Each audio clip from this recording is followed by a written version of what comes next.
চার রাতের আগে মায়ের ঈদে জামা পাইছি, এটাই অনেক খুশি। এই পথশিশুরাও যাতে নতুন জামা পেয়ে ঈদটাকে আরো আনন্দিত করতে পারে, সেটার জন্যই আমাদের এই ক্ষুদ্র প্রয়াস।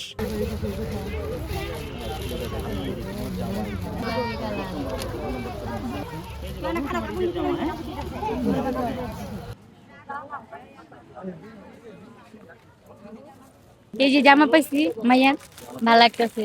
হ্যাঁ, মাইয়া তো খুশি হয়েছি, ছোট তো খুশি হওয়ার কথাই।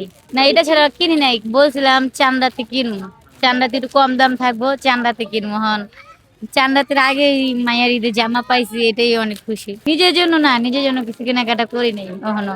মানে ধরেন আমার গহনে যে বড় ভাইয়া ছিল, সে আমাদের ছেলে মেয়েদের সাথে মাঝে মধ্যে যায় খেলাধুলা করে, দেখে আমার ঘরে দেখে।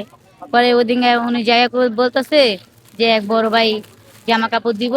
পরে আমরা চিন্তা করলাম যে দিব, তে নাম নিয়ে আসে, পরে যে আজকে আমাদের নিয়ে আসছে, পরে যে আজকে জামা কাপড় দিল। পথশিশুদের মাঝে এবং যারা ছিন্নমূল মানুষ আছে এদের মাঝে আমরা ঈদ উপহার বিতরণ করেছি। এটা আসলে আমরা রাজনৈতিক কর্মী, রাজনৈতিকভাবে আমরা অনেক কাজ করি, কিন্তু এটা সম্পূর্ণ ব্যক্তি উদ্যোগ এবং আমাদের ভালো লাগা থেকে এটা করা, যে ঈদের আগে সবাই নতুন জামা পরে এই পথশিশুরাও যাতে নতুন জামা পেয়ে ঈদটাকে আরো আনন্দিত করতে পারে, সেটার জন্যই আমাদের এই ক্ষুদ্র প্রয়াস।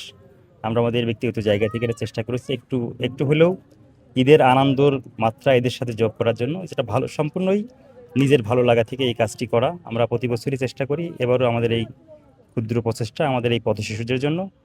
আর আমাদের যিনি সাংগঠনিক অভিভাবক তারেক রহমান কিন্তু একটি কথা বলেন যে একটু চেষ্টা একটু উদ্যোগ এনে দেবে সচ্ছলতা, দেশে আসবে স্বনির্ভরতা।